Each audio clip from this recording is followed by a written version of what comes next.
Ya, dengan Bapak siapa, Pak? Dengan Agusman Sengulitam. Pak? Agusman. Pak Gusman, silakan, Pak. Ya, selamat sore ya, Pak Ade Edward dan Pak Fauzan. Selamat sore. Sore. Saya mendengar baru sepotong acara dialog ya, kata berulang. Sebenarnya kalau kita lihat bahwa di samping struktur tanah, faktor tukang dan kualitas mutu dari bahan-bahan material, maka yang paling penting adalah bagaimana kita membuat suatu standarisasi bagi bahan bangunan tersebut. Saya tidak tahu apakah sudah ada standarisasi daripada bata yang dibuat oleh masyarakat. Karena ini sangat vital sekali, Pak. Yang membuat masyarakat terluka dan segala macam itu kan kualitas material itu yang kurang baik. Betul. Kemudian yang kedua, kita juga harus melibatkan pihak jasa konstruksi. Karena seperti Pak Ade bilang tadi, hanya tukang sebagai pelaksana. Tapi si owner daripada perusahaan yang melaksanakan kegiatan ini tentu akan berkali-kali dengan keuntungan yang mereka peroleh. Ya. Oleh sebab itu, jasa konstruksi perlu kita fasilitasi, sehingga prioritas utama adalah bagaimana bangunan tersebut tanding, Pak. Ya. Kemudian yang ketiga, struktur tanah. Kita lihat bahwa tidak merata bangunan-bangunan di Kota Padang ini terkena dampak gempa. Ya. Ada yang bertingkat tidak kena, ada yang tidak bertingkat justru kena. Ya.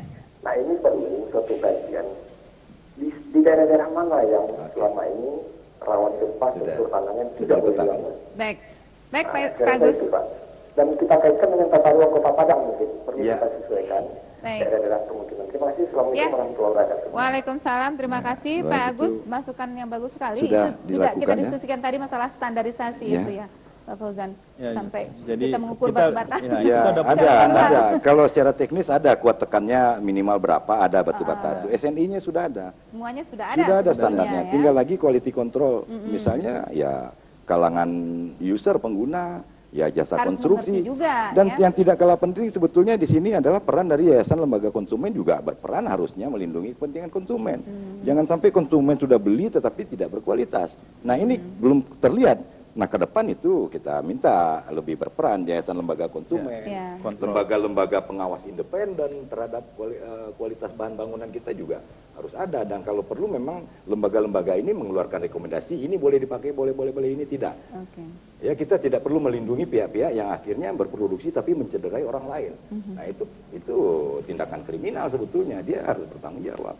Oleh Ya. sebab itu ke depan standarisasi, quality control, industri-industri itu harus disertifikasi. Semuanya harus disertifikasi. Tidak boleh sembarang aja, kan ini nyawa orang. Masa batu bata dibikin sembarangan, orang beli dianggap ini asal merah saja, tidak. Iya.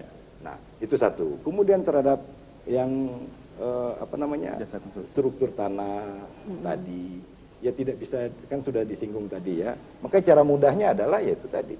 Kalau sudah Sesuaikan struktur sudah tanah, retak, ya disesuaikan udahlah dengan bangun bangunan aja yang akan bangunan. dibangun. Dan mengenai daerah-daerah mana, sebetulnya 2007 begitu gempa sudah dipetakan, keluarlah peta mikrozonasi, ada kawasan-kawasan yang merah yang direkomendasikan. Ini sudah disampaikan kepada pihak yang berwenang ya untuk revisi tata ruang.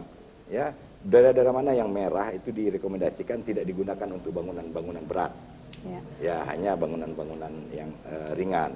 Kemudian kemarin begitu gempa 30 September juga dilakukan peta ulang. Pada dasarnya adalah daerah-daerah pesisir pantai yang merupakan daerah sangat lembek sebetulnya ya. Iya, Daerah makanya sangat saya lihat muda. di pinggir pantai itu banyak rumah Iya, yang merem ke dalam itu ya. itu akan Pak Ade. terjadi penurunan, akan terjadi pemadatan karena daerah-daerah itu belum padat karena sangat muda. Di bawah itu masih terdapat lapisan lumpur, lanau, itulah yang muncrat ke atas menjadi likuifaksi ketika dia.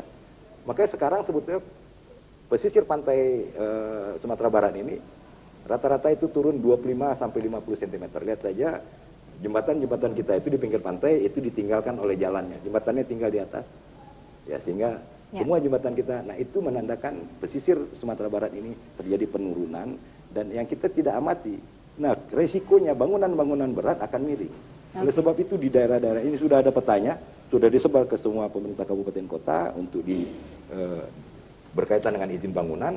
Daerah merah itu tidak boleh untuk bangunan lantai 3 ke atas. Baik, terima kasih Pak Ade. Pak Fauzan, barangkali di akhir ini secara ringkas bisa diutarakan bagaimana kriteria sebuah rumah aman gempa.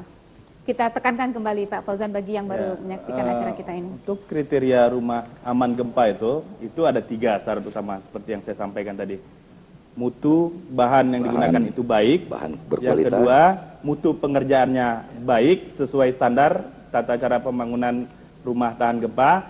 Yang ketiga, semua komponen atau elemen struktur bangunan tersebut harus mengikat satu dengan yang lainnya. Mulai dari bawah, pondasi, sampai dengan atapnya. Sehingga ketika terjadi gempa atau goncangan, mereka akan bergoyang sesuai dengan arah gempanya, dan itu tidak akan menimbulkan kehancuran akan rumah tersebut. Baik. Dan satu lagi tambahan terakhir, untuk bangunan-bangunan yang sudah rusak, atau bangunan, terutama bangunan yang bertingkat, itu saya sarankan jangan Dibongkar. asal dirobohkan atau Jangan dibongkar. dibongkar. Bisa Karena diperkuat ya. semua bangunan tersebut bisa dievaluasi, dan jika bangunan itu masih berdiri tegak, itu bisa diperbaiki dan diperkuat. Di mana setelah diperkuat, kekuatannya bahkan sampai lebih tinggi dari keadaan semula. Termasuk bangunan TVRI ya Pak? Jelas. Bisa diperkuat. Ini Bisa sedang dalam diperkuat. kita investigasi bekerja sama dengan PU dan beberapa profesor internasional dari Jepang dan dari Jerman. Ini bisa diperkuat dan diperbaiki. Oke, terima kasih Pak Fauzan, sangat jelas sekali dan diskusi kita Yap. saya rasa akan sangat bermanfaat bagi kita yang mendengarkan dan mungkin kita lanjutkan lagi lain kali karena Lain waktu kali. kita hari ini Boleh. sangat terbatas. Dan pemirsa, demikianlah diskusi kita tentang rumah aman gempa. Besok kami akan menayangkan film dokumenter seputar rumah aman gempa pada pukul 18 waktu Indonesia Barat. Terima kasih atas perhatian Anda. Wassalamualaikum warahmatullahi wabarakatuh.